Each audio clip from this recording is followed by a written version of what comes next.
Good afternoon, ladies and gentlemen.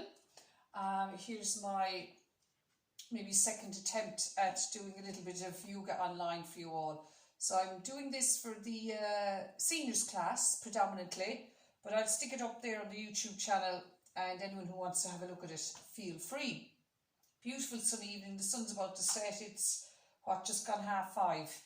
So I said I'd try it in my kitchen today rather than the bedroom because it's much brighter in here and maybe you can see better. Okay, so I'm just going to do a nice gentle, I've just been out for a big long walk, about 2 hours, so my legs and my hips are a bit stiff. So I might do a little bit of focus on them as well as my neck and shoulders. Okay, so to begin, just come into Tadasana just for a few moments. Bring the feet together, knees together, relax the shoulders, stretch down through the fingertips, and settle for a few moments. Settle into your breath. Nice, soft, smooth inhalation. Nice, soft, smooth exhalation. Just to ground yourself for a few moments.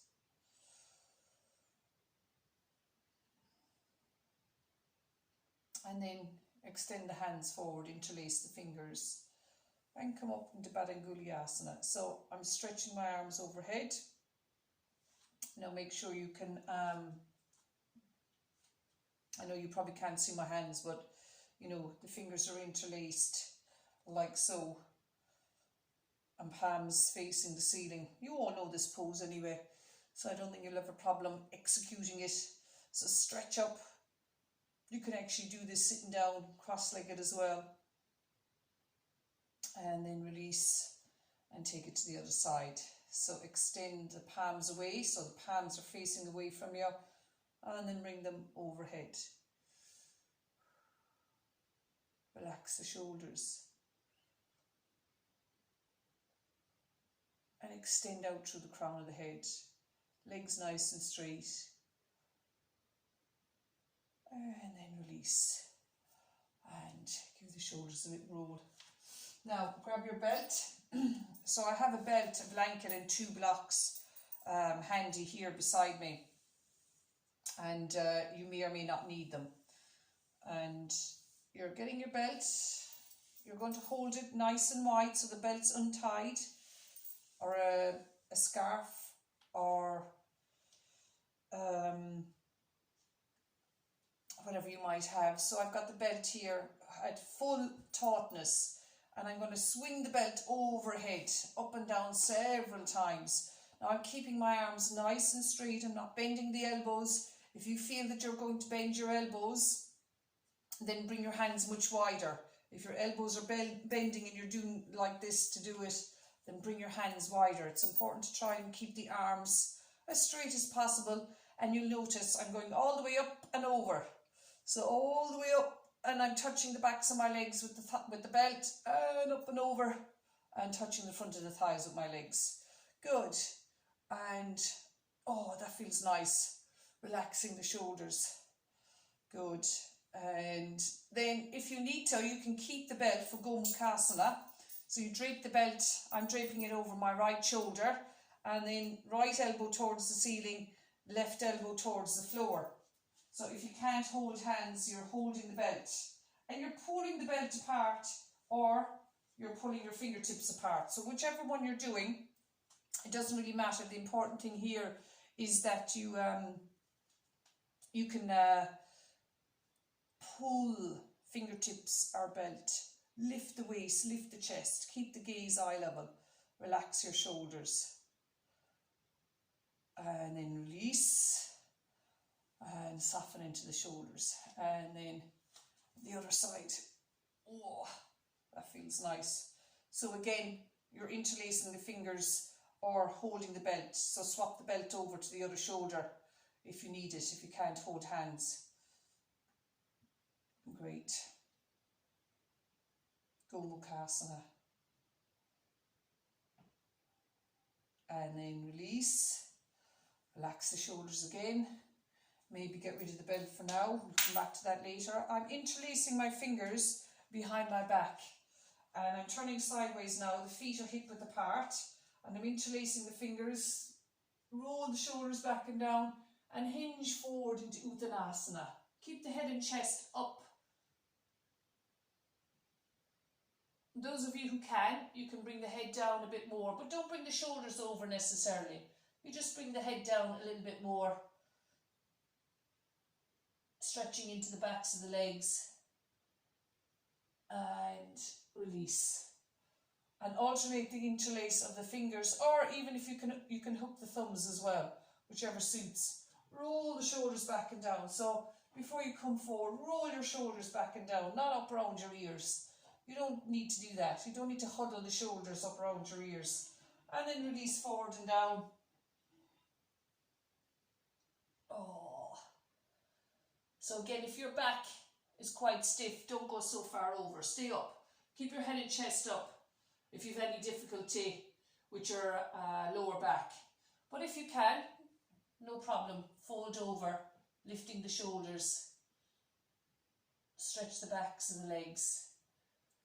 And then you can release the hands and come up. And that feels great.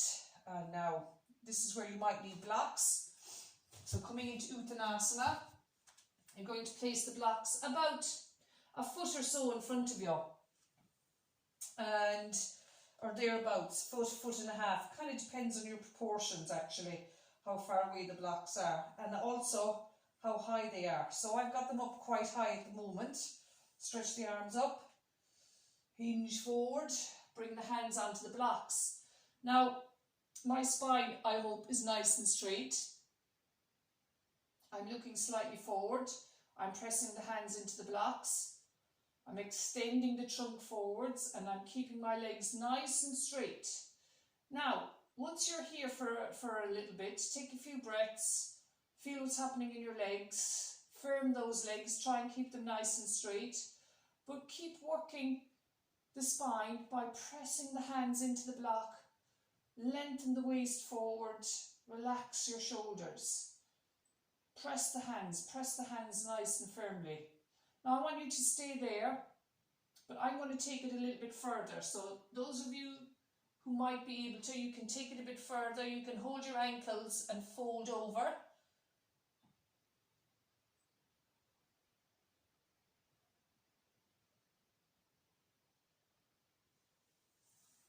Hands back on the blocks. But you could also, those of you who don't have the flexibility or any problems with the back, keep your hands on the blocks, don't go any further. And then inhale and release. Oh, that sun is shining in on top of me. It's great. I hope it doesn't block your view of me. Now, coming into dog pose from the floor. Actually, if you have blocks, why not use them? Coming down onto all fours, you're going to put your hands on the blocks, turn the palms out, tuck the toes under and lift up, stretching the arms, stretching the shoulders. The blocks are nice under your hands because they give a little bit of freedom to the shoulders. So if you're tight in the neck, upper back and shoulders, the blocks give you a little bit more freedom, space in that area. Now when you're doing dog pose yourself and I'm not watching you, you need to work out your distance. Are your feet further, are they far enough away from your hands? Don't be too narrow. And also the width of your feet from each other and the width of your hands from each other needs to be wide enough. What do you do with your shoulders? Don't let them come up around your ears. Now, if you need to take a break, come down and you can rest on all fours or in child's pose. And you're going to repeat dog pose. So I'm coming back up, but you need to know yourself. You know your own limits. I'm not there to check. So you've got to really kind of connect in with your own body and how you're feeling and work at your pace. I'm just giving you an outline. When you need to rest, you rest. And if I say to in a pose, don't go too far in it, then don't. Relax the head, relax the breath, relax the face, the throat, the jaw, legs nice and straight. And then come down onto all fours, have a little rest in child's pose. I'm keeping the hands on the bricks. I'm not bringing my head to the floor, I'm looking slightly forward.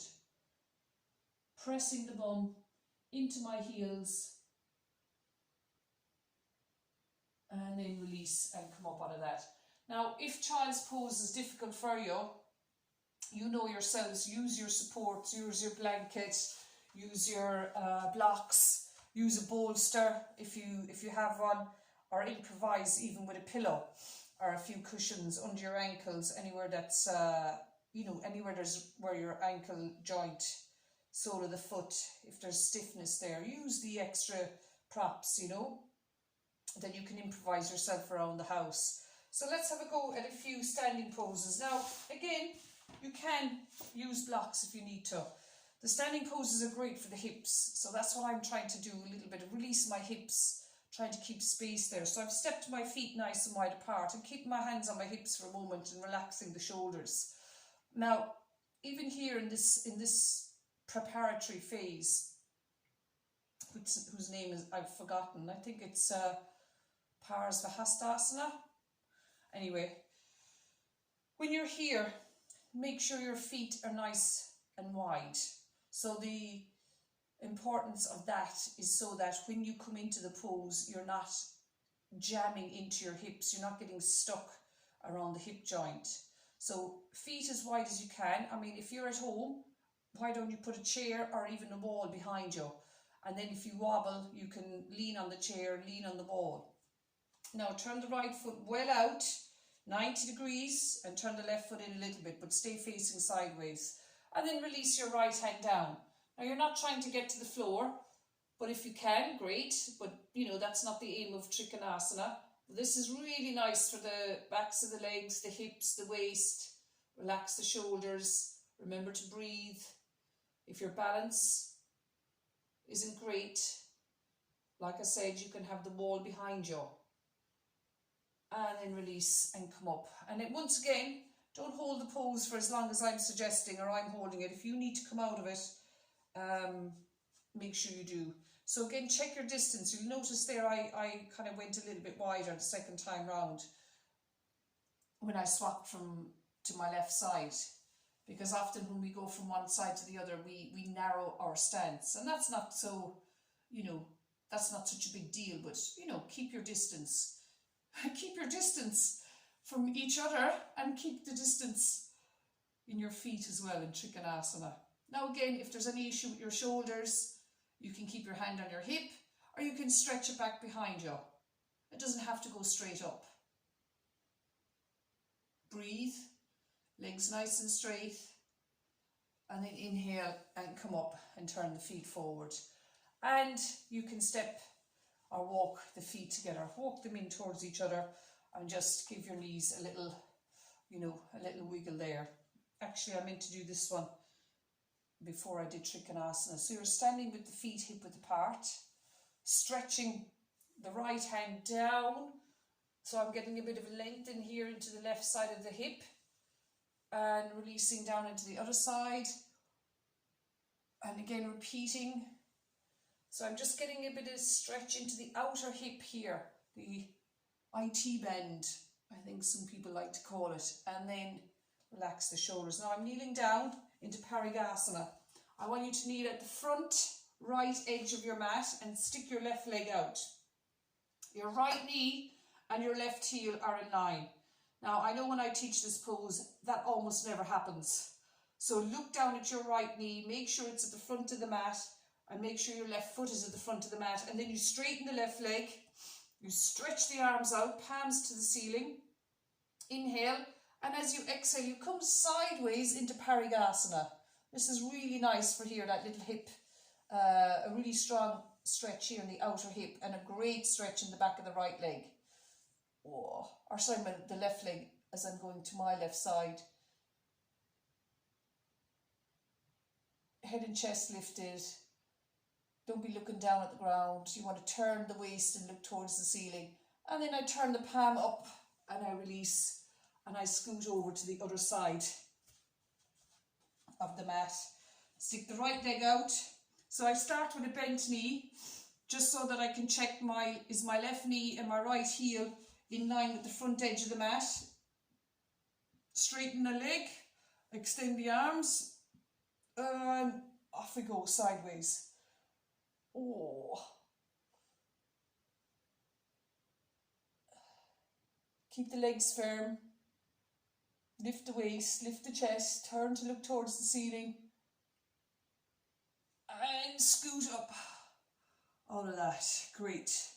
And then come back up to standing. Now, very nice, both of those, you know, for the outer hips, which is what I wanted to have a look stretch at there after my little walk. Now bring the feet together. I'm going to come into warrior 2. So spring the feet apart, or step the feet apart actually. So step your feet apart. Again, watch your distance. Hands on the hips, look at your feet, make sure you've gone wide enough. You're turning the right foot to the right and bend that right knee and thigh. Now make sure your distance, when you bend the right knee, that your right knee is over the right ankle. Stretch the arms, elevate them, and press into the back heel, press into that heel of the front foot, lift the waist, lift the chest, extend the arms, and you can turn the head and look out into my back garden, which is looking very nice this evening. For the first time, I think in several months, I can actually see the garden. It's not raining or hail snowing. And then turn to the other side. So now, again, watch your distance. Make sure you stay nice and long between the feet. Keep your distance. And bend that left knee and thigh. Stretch the arms out. And sit, sit, sit. And then turn the head and gaze over the hand. So very nice with the hips. But you've got to keep your legs nice and straight. Relax your shoulders. Breathe. Press the feet. Lift the waist so you don't sink into your hips. And then slowly release from that. Turn the feet forward. And then bring the feet together nice and gently and slowly. And if you just need to release after that, you can do. So, okay, Posella. I'm just looking for my drink.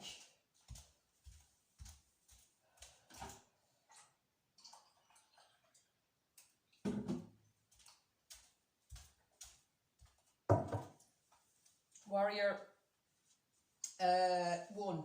So feet apart, palms to the ceiling, stretch the arms up, take it to my right, turning towards the right side, bend that right leg, bend the right leg, you can ease into it. You're trying to keep your left heel on the floor, but if it doesn't stay down, that's okay. Lift your left heel right up and bend nice and slowly. Those of you who can, you're aiming to keep that heel down. Relax the shoulders. Breathe gently. Don't hold it too long. And if you've got any pressure in your heart, or if you've high blood pressure in particular, keep your hands on your hips. And then slowly release, hands on your hips, as we take it around to the other side. So turn the back foot well in. Again, watch your distance. Sit into the pose with that front leg. Lift your arms up if you need to. If you can, I should say, not if you need to. If you can lift your arms up, do, but by all means keep them on your hips.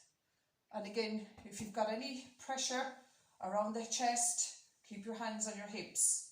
If it hurts your neck or your shoulders to bring the arms up, you can actually stretch them out to the side, or you can keep them on your hips, or you can stretch them back behind you.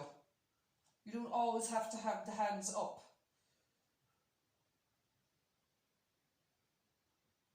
And then release. Turn the feet forward, bring the hands on your hips, relax the shoulders, and then walk the feet in together. And just release the legs there for a moment. Now, we're going to take to the floor. and have a few poses sitting on the floor. I want you to sit, this is where the blocks, or I've got a blanket actually. So if you've got some blocks, you can sit on some blocks. Oh, I have some blocks. I forgot I brought them in. So I'm sitting on 2 blocks. I'm going to go sideways so that you can see what I'm doing more or less. And you might need your belt. And you might need another block for behind your back. So we're going to do a few seated poses here. Stretch the legs out. Straighten the legs. Now, I want to do something here for my hips called, it's Gomukhasana hips. You can do it sitting on 1 block if your hips aren't that tight. If your hips are quite tight, stay on the 2 blocks. So there's different levels of this pose. I'll go into level 1 and then level 2. So you decide which what you need. And actually, I think I need to show you from the front. So I'm on 1 block, but you can stay on 2. You're stretching the legs out, lifting up the waist. I have my feet a little bit apart. I bend the knees. I tuck the right heel around the edge of the block. So my right foot now is under my left hip. And then I get my left leg and I bring it over on top. And this is so nice for the hips. I can't tell you how nice this is for the hips and how happy my hips are when I do it. But your left foot is on top now, your left knee is on top. This is stage 1. So most of us will get here somehow or another. And again, you know, if you're really struggling at this stage, then sit on an extra block. Give yourself a bit more height so that you're not sinking into your hips. But if you can, and I know some of you can, you're going to slide the top foot back that little bit more so that your 2 knees are stacked on top of one another. How nice is that? Now you can do different things with the arms here. I'm going to do Garandasana arms. So you stretch the arms forward, you bend your right elbow, tuck it inside the left, and you try and hold hands. And you dig the right elbow into the left. You don't drop the elbows down. So keep the elbows up slightly, the hands away from your face. Relax the shoulders down away from your ears and really feel that nice stretch in the right shoulder. If your right elbow is on top, you should feel the stretch more in the right shoulder. So relax the shoulders, press the hands together, press the knees down towards the floor and lift the waist up out of your hips, but really press your feet to the floor. And then slowly release. And I'm going to do a little twist. I'm turning to my left knee is on top, I'm turning to my left, nice for the back, and then I'm going to swap around and turn to my right. Oh, lovely sunshine. And release and turn back. Now go to the other side. So straighten both legs and then swap sides. So now the left foot is going under the right. Swing the right leg over. So level 1 is the right knees on top, the right foot on the floor. And that's absolutely fine. If that's where you are, well done you. If you've got this far and you're still doing yoga, then well done you. So then put the foot back a little bit more. I've got a peeping Tom outside the back door called Rexy. He's wondering what I'm doing because this is normally where his chair is and he sits, so he's probably thinking I'm invading his space. And anyway, I'll let him in at the end if he doesn't run away. So your 2 knees are stacked on top of one another there. The left elbow inside the right. Garandasana arms, Gomukhasana legs, in case you're wondering. So shoulders relax, gaze eye level. Really nice for the left shoulder now, because you have the left arm on top. Press the elbows in towards each other and relax. Relax the face and the throat, the lower jaw, the tongue, the eyes.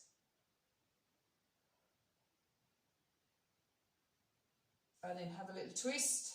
I'm turning to my right.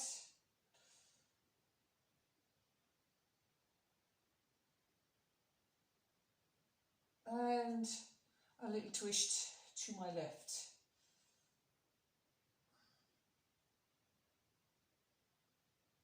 And then stretch the legs out.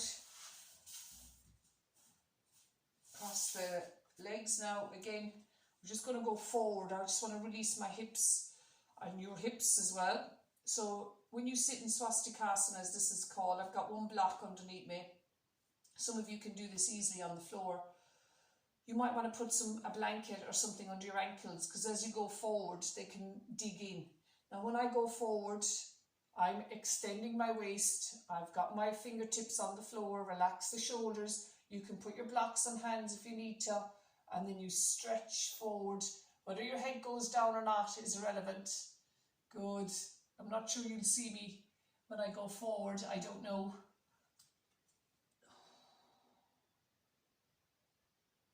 Relax the toes.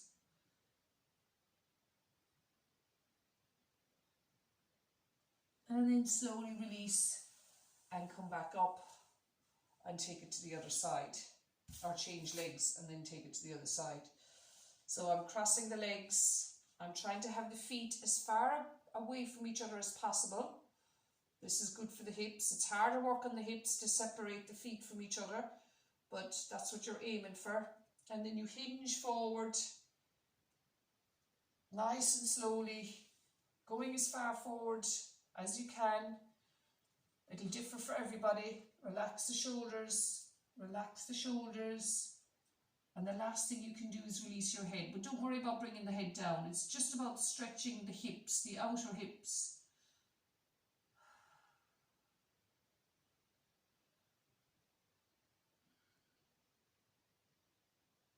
And then we scoot back up and stretch the arms, stretch the legs out, and coming into Janu Shirshasana. So I'm bending my left leg, straightening the right. I turn to face the right leg. I grab my foot, use a belt. If you can't hold your foot, guys, have the belt around your foot or a scarf or whatever you've got, and stay upright. Don't go forward if you've got any issues with your lower back, and keep that leg nice and straight. And then hinge forward. If you hold the foot, great. It's not the aim of the pose. Janu Shirshasana is about stretching the leg, releasing the hip.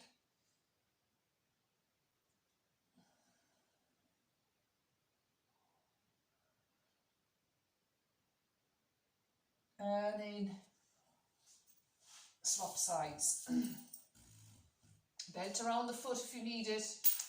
Here I am now. I'm bending the right leg, stretching the right knee away. Extend forward. Hold the foot. Take your time.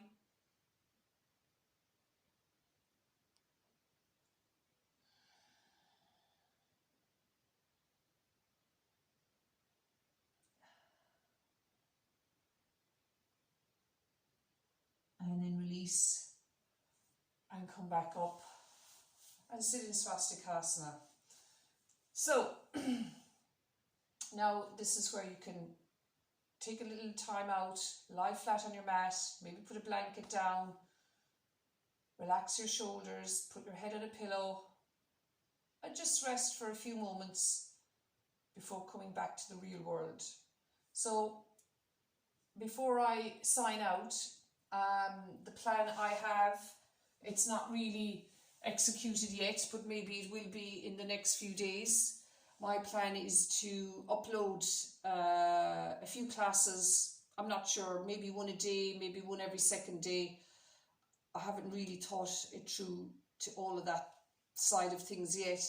But I'm meeting a friend tomorrow who's going to perhaps help me with both YouTube and other online platforms. Zoom is one of them and Skype is another. Maybe most of you have heard of YouTube and Skype. I'm not sure about Zoom. I only just heard of it myself in the last few days. But they are, Skype and Zoom require you to have a smartphone or a laptop, and it requires you to download the app. So if I want to stream online classes to you, to this group, the seniors group, the Wednesday morning 11 till 12 group, then you're going to need to get on board with that, with Zoom or Skype. I'll let you know in the next few days. But also, I think part of that platform allows me to record whatever class I put on and then upload it onto YouTube, so then you can watch it at a later stage. Perhaps most of you would have access to YouTube. Now, if you don't have access to YouTube, Skype, Zoom, I'm not sure what else I can do. There is another option. I can send you through WhatsApp or email a PDF, a file, which will have a list of poses on it for you that you can be doing yourself. You know, they're just and they're a photograph basically of poses. There's no instruction, there's just photograph. So that's also quite good, and in fact I've often sent them to students who have found them helpful. So there'll be a way. There's different ways. If you're not online, I can email you sequences or WhatsApp you sequences, because I know not everyone's on WhatsApp. Anyway, just do let me know. Keep in touch. Let me know what's going on in your world. Let me know what you're looking for, and keep me informed. You know, I know we're not seeing each other, but you know, we've got to communicate by whatever means we can, which I guess is WhatsApp or normal text as well. Okay, guys, hopefully that was somewhat helpful, and maybe you did it, maybe you didn't. I hope you did, and I look forward to seeing you all soon. I hope you're all well, and I'd offer to help you in any way I can. My van's out of action at the moment, so hopefully that's going to be sorted in the next few days. And if anyone wanted a lift anywhere or a delivery of groceries, I'd be absolutely more than happy to help. I have a lot of free time on my hands, so and I'm not looking after anyone, so that, well, I don't know, I'm looking after Rex, I guess, but you know, he's not such a liability. Okay, thank you. Good luck, everyone. Cheerio. Bye.